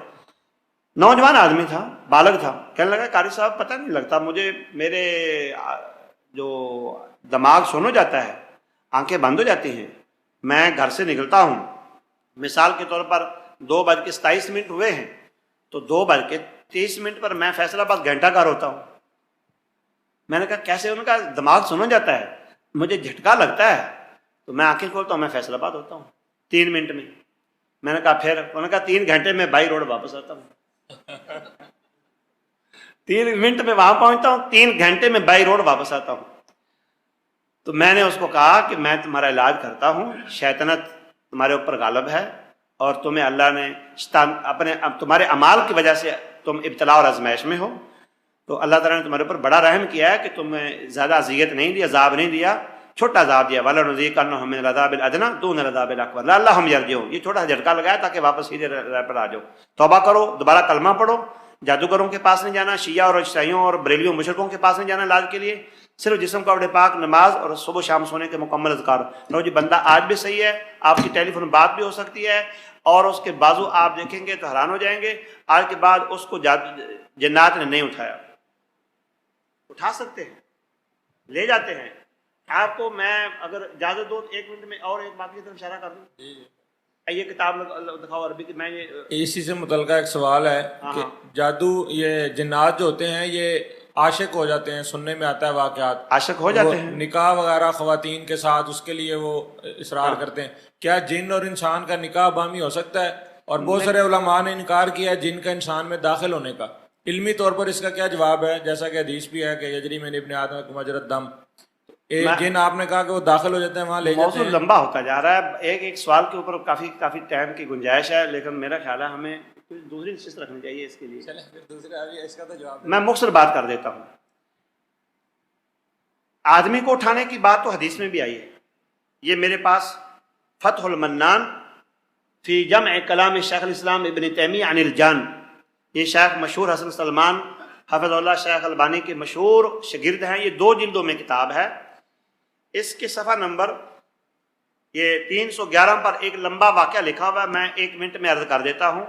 ایک صحابی عشاء کی نماز پڑھنے کے لیے نکلا، تو کوئی انسان ہونے کے ناطے اس سے کوئی خطا ہوئی ہے، یا وہ کہاں خطا ہوئی ہے یہ اللہ کو علم ہے، اس حدیث میں اس خطا کا ذکر نہیں ہے، غلطی کا بیان نہیں ہے، تاہم جنہوں نے اس کو اٹھا لیا، جن اس کو اپنے لے گیا علاقے میں، کچھ عرصہ 4-5 سال تک اس کو اپنے پاس رکھا، حتیٰ کہ کفار اور مسلمان جنات کی آپس میں لڑائی ہوئی، مسلمان جنات کفار پر غالب آ گئے۔ سنن کبریٰ بہقی کے حوالے سے انہوں نے نقل کیا ہے، اور سند بھی شیخ مشہور سلمان نے صحیح قرار دیے، آپ اس کو یوٹیوب سے بھی نکال سکتے ہیں اس واقعے کو، گوگل میں جا کے آپ اتنا لکھتے ہیں سبت الجنی تو واقعہ آ جائے گا، میں اور بھی الفاظ آپ کو بتا دوں گا۔ تو کفار اور مسلمان جنات کی لڑائی ہوئی، مسلمان جنات کفار جنات پر غالب آ گئے، اور انہوں نے ان کے بہت سارے لوگ قیدی بنا لیے، حتیٰ کہ اس انسان کو بھی انہوں نے قیدی بنا لیا مسلمان جنات نے۔ پھر مسلمان جنات نے پوچھا تیرا ستیہ ناس ہو، تو انسان ہے، تو ان کے ہتھے کیسے چڑھا ہوا ہے؟ انہوں نے کہا کہ ایک عرصے سے ان ظالموں نے مجھے اپنے قبضے میں لے رکھا ہے۔ انہوں نے کہا آپ بتاؤ تم کیا چاہتے ہو؟ انہوں نے کہا میں اپنے گھر جانا چاہتا ہوں، مدینہ منورہ میرا گھر ہے۔ تو انہوں نے اس کو مدینہ منورہ پہنچا دیا۔ جب وہ آیا تو اس کی بیوی آگے نکاح کر چکی ہے، یہ فتنہ کھڑا ہو گیا۔ حضرت عمر رضی اللہ تعالیٰ کے پاس وہ عورت آئی تھی، اس نے پوچھا تھا جس کا خامد گم ہو گیا تھا، اتنی دیر تک جنات نے قبضہ کیے رکھا، واپس نہیں گیا۔ حضرت عمر نے اس کے حق میں فیصلہ دیا 4 سال تک عدت گزارو، پھر 4 مہینے 10 دن عدت گزارو، آگے نکاح کر لو۔ دوسرے مرد نے نکاح کر لیا، پھر وہ آگے وہ کہے میری بیوی، دوسرا کہے میری بیوی، پھر حضرت عمر نے واپس کروا دیا نکاح۔ تو یہ واقعہ حدیث میں ثابت ہے۔ اس پر اور بھی بہت سارے واقعات ہیں جو حضرت شاہ نے فرمایا کہ کیا انسان کے اندر جن داخل ہو سکتا ہے۔ ایک تو پریکٹیکل ہے، ایک قرآن مجید میں سورۃ البقرہ میں آتا ہے یتخبط الشیطان من المس، اس آیت کی تفسیر سے سارے علماء نے استدلال کیا ہے کہ جن جیسے قیامت کے دن سود خور کو ایسے کر دے گا جیسے اس کو شیطان نے پاگل کر دیا ہے، تو جیسے شیطان دنیا میں پاگل کر سکتا ہے، اس کی تمثیل آخرت میں بیان کی گئی ہے، اس طرح ہی امر واقع اور حقیقت حال ہے۔ اور اگر پھر بھی کسی کو یقین ایمان نہ آئے تو میرے رابطے میں رہے، میں اس کو اس دن بلاؤں گا جس دن میرے پاس ایک مریض آ رہا ہے، اس کے اندر جنات ہیں، وہ نکلتے ہیں، وہ اپنی آنکھوں سے یہ سین منظر دیکھ لے گا۔ ویسے نادر لوگ ہیں، نادر، ان میں نام نہیں لوں گا، کئی علماء بھی ہیں، ان کا اجتہاد ہے، اور اجتہاد کی وجہ سے اللہ تعالیٰ نے ان کو ایک اجر دے رکھا ہے، یہ ضد بازی کا مسئلہ نہیں ہے، 99% علماء اس کے قائل ہیں۔ اور کیا سوال تھا؟ ہاں، تو داخل ہو جاتے ہیں، حدیث میں بھی آتا ہے، شیطان یجری فی الانسان کما یجری الدم۔ شادی جن اور انسان کے، وہ کیا جنات خواتین سے شادی کر سکتے ہیں؟ شادی نہیں کر سکتے، غلط کام، حرام خوری، زنا، بدکاری کر سکتے ہیں، کیونکہ شادی تو ایجاب و قبول کا نام ہے، ولی کی اجازت کا نام ہے، حق مہر کا نام ہے، دو گواہوں کا نام ہے۔ کون اپنی بہو بیٹی کسی جن کے دیتا ہے ولایت میں؟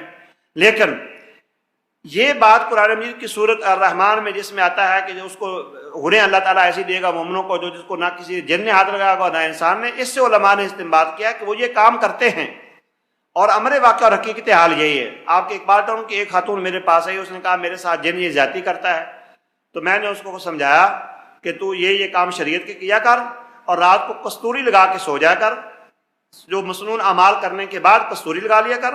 کستوری سے ان کو اتنی نفرت اور اتنی دوری ہے جتنی ایک انسان کو، ایک عورت اگر آپ کو یا ایک مرد کسی عورت کو غلط کام کی دعوت دے اور وہ اپنے جسم پر پخانے کی لیپ کر کے آ جائے، مل کے آ جائے، تو دوسرے کو کتنی نفرت ہوگی۔ اسی طرح ہی جنات کو کستوری سے نفرت ہے۔ جب میں نے اس کو یہ نسخہ بتایا، اس کے بعد اس کے ساتھ یہ واقعہ نہیں ہوا۔ اور یہ ہاں نہیں، نکاح ہوتا ہی نہیں۔ نکاح پڑھایا تم نے؟ یار تم نے نکاح پڑھایا کہ تم وہاں گواہ موجود تھے؟ بتاؤ، تم حق مہر میں دیا تم نے کہ تم گواہ موجود تھے کہ تم نے نکاح پڑھایا، ایجاب و قبول کرایا؟ نہ تم ایجاب و قبول کرانے میں، نہ تم گواہ، نہ تم نے حق مہر دیا، تمہیں کہنے کا نکاح ہو گیا ہے؟ یہ ڈرامہ ہے، یہ جال سازی ہے، دھوکہ اور فراڈ ہے۔ ہاں، جنات خواتین پر عاشق ہوتے ہیں اور ان کے ساتھ جنسی زیادتی کرتے ہیں، اور اس کا علاج آپ کو بتا دیا ہے۔ آگے چلیے۔ کسی اور کا کوئی سوال ہے؟ میرے سوالات تو لمبے ہیں، پھر آپ میں سے کسی کا کوئی سوال ہے؟ کوئی ضروری بات کرنی ہے تو کر لو، ورنہ ٹو دی پوائنٹ چلتے ہیں۔ آن لائن استخارہ، جیسے آپ نے آن لائن دم کی بات کی ہے، ایسے ہی آن لائن استخارہ یا آن لائن استخارہ کرنا غلط ہے۔ استخارہ امیدوار خود کرے، جیسے آن لائن نماز پڑھنا غلط ہے۔ آن لائن نماز پڑھی جا سکتی ہے؟ اور یار یہ آن لائن، یہ استخارہ ایک نماز کا نام ہے یارو، یہ ایک نماز ہے، آنکھیں بند کرنے کا نام نہیں ہے۔ کتنا ڈرامہ چل گیا ہے، کتنی جال سازی چل گئی ہے، دیتے ہیں یہ بازیگر دھوکہ سری، یہ کتنی سری اور واضح دھوکہ دے رہے ہیں۔ یہ ایک نماز کا نام ہے، اور اس میں یہ بھی آپ کو ذکر کر دوں کہ اس میں تکرار ہے، ایک آدھی بار استخارے کا نام نہیں ہے۔ جب تک مسئلہ اللہ کی طرف سے فائنل نہ ہو جائے استخارہ جاری رکھو۔ مجھے ایک آدمی نے کہا، مول صاحب آپ نے کہا تھا استخارہ کر کے نکاح کر لو، ہم نے استخارہ بھی کیا، میرے بیٹے نے پھر بھی طلاق دے دی ہے، تو یہ کیسا استخارہ ہے؟ میں نے کہا اللہ کے بندے، دو باتیں ہیں، ایک استخارہ، ایک مشورہ۔ اور استخارے کا مطلب یہ ہے کہ جب تک اللہ کی طرف سے بات فائنل نہ ہو جائے استخارہ جاری رکھو، 1 2 10 20 50۔ اور یہ شرط نہیں ہے کہ استخارہ کر کے سو جاؤ، یہ شرط نہیں ہے کہ استخارے کے اندر سونا نظر آئے گا، یہ لسی نظر آئے گی، یہ دودھ نظر آئے گا۔ حالات واقعات آپ کو بتائیں گے۔ اگر آپ استخارے میں جادو پتہ چل سکتا ہے؟ استخارے میں بندہ نہیں، یہ استخارے میں لوگ سمجھتے ہیں کہ خواب آئے گا، اطلاع ہو جائے گی۔ نہیں، جادو کی علامات ہیں۔ جس بھائی نے سوال کیا استخارے کا، اس نے اس حوالے سے سوال کیا کیا میں استخارہ کروں کہ مجھے جادو ہے یا نہیں ہے؟ استخارے کا تعلق مستقبل سے ہے، جو وقوع ہو چکا اس سے ہے ہی نہیں۔ اللہم انی استخیرک بعلمک واستقدرک بقدرتک واسألک من فضلک العظیم، یہ ساری دعا کے اندر غور کرو۔ معنی یہ ہے، یا اللہ میں تجھ سے اس کام کے لیے جس میں ہونے والا ہے، مستقبل میں آپ نے کرنا ہے، آپ کو فائنل بات کا پتہ نہیں چل رہا ہے، نفع ہے کہ نقصان ہے، اس کے بارے میں آپ اللہ سے فضل مانگ رہے ہیں، خیر بلائی مانگ رہے ہیں۔ تو یہ کہ تو سوال کرنا کہ جادو ہے یا نہیں، جادو اگر وقوع ہو چکا ہے تو وقوع ہونے کے بعد اس کا پتہ کرنا غلط ہے، اور شرع نے اس کو بیان بھی نہیں کہا کہ جادو کے ذریعے اس کو بیان معلوم کیا جائے۔ علامات مشہور معروف ہیں۔ غیر مسلم معالج سے علاج کروانے کا کیا حکم ہے؟ غیر مسلم معالج سے علاج کرانا حرام اور کفر ہے، اور گناہ ہے اور شرک ہے۔ ان کے پاس جانا اسلام ایمان کو ضائع کرنے کا مترادف ہے، جیسے میں نے پہلے بیان کر دیا ہے۔ اس کی وجہ یہ ہے کہ اس کا وَنُنَزِّلُ مِنَ الْقُرْآنِ مَا هُوَ شِفَاءٌ وَرَحْمَةٌ، قرآن مجید اس کا علاج ہے، سورۃ البقرہ اس کا علاج ہے، عفت اور پاک دامنی طہارت اور وضو اور نماز اور اذکار اس کا علاج ہے۔ وہ کفر پر کفر اور زیادہ کالا کر دے گا آپ کو، ہاں جی، ایمان ضائع ہو جائے گا۔ ہم تو علاج قرآن سے کر لیتے ہیں، غیر مسلم عیسائی ہندو وغیرہ ان کو بھی یہ بیماریاں ہوتی ہوں گی، وہ علاج کیسے کرتے ہیں؟ وہ اپنے اپنے عقیدے کے مطابق علاج ویسے کرتے ہیں، لیکن میرے پاس غیر مسلم بھی آتے ہیں، شیعہ بھی آتے ہیں، عیسائی بھی آتے ہیں۔ وَنُنَزِّلُ مِنَ الْقُرْآنِ مَا هُوَ شِفَاءٌ وَرَحْمَةٌ لِلنَّاسِ، للناس ہے نا، مومنین کا نہیں کہا جی، مومنین ہے یہاں، اچھا فی شفاء للناس، شفاء للناس والی آیت پڑھو، وہ شہد کے بارے میں ہے، فی شفاء للناس والی آیت میں نا وہ مطلقاً ذکر ہے، لوگوں کے لیے شفا ہے۔ شہد کے اوپر دم کر دو، وہ اس میں الناس سارے کافر مسلم عیسائی غیر مسلم سب شامل ہیں، اور ان سب کو اللہ تعالیٰ شفا دے دے گا، پھر وہ اللہ تعالیٰ ان کو ہدایت کے بھی قریب کر دے گا، اور وہ آپ کے ایمان اسلام کے قریب آ جائیں گے۔ نظر بد اور جادو دونوں میں کوئی فرق کیا جائے گا؟ دونوں کے علاج میں کوئی فرق ہوگا؟ دونوں میں فرق ہے۔ نظر بد کی کوئی متعین اور مخصوص علامات نہیں ہیں، اور جادو کی مخصوص علامات ہیں۔ ایک بات، جادو والے مریض کی میں علامات آپ کو بتا چکا ہوں، اور نظر بد کے مریض کو یہ علامات نہیں پائی جائیں گی۔ جو جادو کی علامات ہیں وہ نظر بد کے اندر نہیں پائی جاتی۔ ہاں یہ ہوتا ہے نظر بد والے کے جسم توڑ پھوڑ کا شکار ہوتا ہے، آنکھوں سے پانی بہہ سکتا ہے، رنگ پیلا پڑ سکتا ہے، جیسے نبی صلی اللہ علیہ وسلم نے زینب کی اولاد کو دیکھا کہ وہ کمزور ہیں، تو اور میں ان کو کیا مسئلہ، ان کا ہے جن کو نظر بد ہوتی ہے، فرمایا ان کے لیے دم کرواؤ، صحیح بخاری کی کتاب الطب میں موجود ہے۔ نظر اتارنے کا شرعی طریقہ؟ نظر اتارنے کا شرعی طریقہ ایک تو یہ ہے، جیسے جبرائیل میں آیا، جبرائیل کے دم میں آیا، نبی صلی اللہ علیہ وسلم نے پوچھا کہ آپ کو تکلیف ہے؟ آپ نے فرمایا ہاں، آپ نے بسم اللہ رقیق من کل شیء یؤذیک من شر کل نفس وعین حاسد لا یشفیک، یہ ایک دم ہے، مسنون دم ہے۔ اس کتاب کے اندر جو میں نے آپ کو ذکر کی اس کے اندر تینوں دم نظر بد کے لکھے ہوئے ہیں۔ ایک دوسرا یہ ہے کہ اگر پکا پتہ چل جائے کہ جس کو جادو جس کی نظر بد لگی ہے اس کا وضو کرواؤ، وضو کروا کے اس کے پانی کی چھینٹے مار دو یا نہلا دو، تو انشاءاللہ اللہ کے حکم سے وہ پاک ہو جائے گا، صاف ہو جائے گا۔ جی لگ سکتی ہے گاڑیوں کے ساتھ فصل اور اس کا بھی سوال شامل کرنا، فصل، گاڑی، مکان، کاروبار، انسان، اولاد، ہر چیز کو نظر بد لگ سکتی ہے، اور اس کے لیے ضروری نہیں ہے کہ حاسد ہو۔ بعض دفعہ غیر حاسد حسرت کی نگاہ سے دیکھے تو نظر بد لگ جاتی ہے، جیسے ایک صحابی کی دوسرے صحابی کو نظر بد لگی، حالانکہ وہ حاسد نہیں تھا، محض حیرانگی کی بنا پر دیکھنے سے نظر بد سے بے ہوش ہو گیا۔ نظر اتارنے کا طریقہ بتا رہے تھے آپ، رہ گئے۔ تو نظر اتارنے کا طریقہ یہی ہے کہ عام آدمی اگر آیت الکرسی جس کے اندر اللہ کے 17 نام ہیں، اللہ کی صفات ہیں، سورۃ فاتحہ جو جامع ترین دم ہے، اور معوذات پڑھ پڑھ کے بھی دم کریں، انشاءاللہ ایسے بھی نظر اتر جائے گی۔ خاص کر نظر بد کا دم بسم اللہ یبریکا من کل داء یشفیکا من شر کل نفس او عین حاسد لا یشفیکا بسم اللہ ارقیکا، بسم اللہ یبریکا من کل داء یشفیکا من شر حاسد اذا حسد من شر کل ذی عین، یہ 3 دم ہیں، تینوں اس کتاب کے اندر مذکور ہیں، یہ پڑھنے سے تو فوراً اتر جاتی ہے۔ جس کی نظر لگی ہے اس کے پانی سے نہانے والی بات بھی سنی ہے، وہ صحیح ہے، تجربات سے علماء نے یہ بیان کیا ہے، اس کے اندر کوئی ہاں نص بھی آتی ہے، دلیل حدیث میں بھی موجود ہے، تو اس کا اگر غسل کروا لیا جائے، یا غسل نہیں تو وضو کروا لیا جائے، اور اس کے وضو والے پانی سے مریض کو نہلا دیا جائے، تو انشاءاللہ اس سے بھی نظر بد اتر جائے۔ کیسے پتہ چلے گا کہ کس کی نظر لگی مجھے؟ یہ تو حتمی طور پر فیصلہ نہیں ہوتا، قرائن و شواہد سے ہی تعین ہوتا ہے۔ میرا بیٹا دودھ پی رہا تھا ماں کا، ایک خاتون آئی، اس نے کہا کہ توڑا چھوڑ تو واہ دودھ پیندا ہے، ساڑی کہا کہ دودھ ہی نہیں پیندی۔ میرے بیٹے نے اسی وقت کہہ کر دی، اور اس کے بعد ماں کا دودھ نہیں پیا، اور 6 مہینے ہم ہسپتالوں کے دھکے کھاتے رہے، ہاں جی۔ اور اس کے بعد اس نے وہ اپنی نانی کے ہاتھ کا مکھن اور کیلا ملا کے اور دہی ملا کے کیلا ملا کے کھا لیتا تھا۔ اب اس کی عمر 17 سال ہو گئی ہے، ابھی تک کیلے کو ہاتھ نہیں لگا سکتا، دہی والا برتن نہیں پکڑ سکتا، لسی والا برتن نہیں پکڑ سکتا۔ وہ خاتون ماشاءاللہ اتنی بابرکت تھی، جو ہی اس نے ایک دفعہ کہا کہ توڑا چھوڑ تو واہ دودھ پیندا ہے، ساڑی کہا کہ دودھ نہیں پیندی، اور اس کے بعد جو وہ بچہ جو چیزیں کھاتا تھا ان سب سے نہ صرف فوراً رکا بلکہ 6 مہینے بیمار رہا۔ تو جو خاتون آ کے چکر لگا کے گئی اس کے بعد ہمیں پتہ بھی چل گیا، لیکن وہ عورت ہمیں ملی نہیں۔ وہ عورت ہمیں ملی نہیں کہ اس محل علاقے کی تھی. میں اس وقت ٹاؤن شپ کی مسجد اقصی میں خطیب تھا.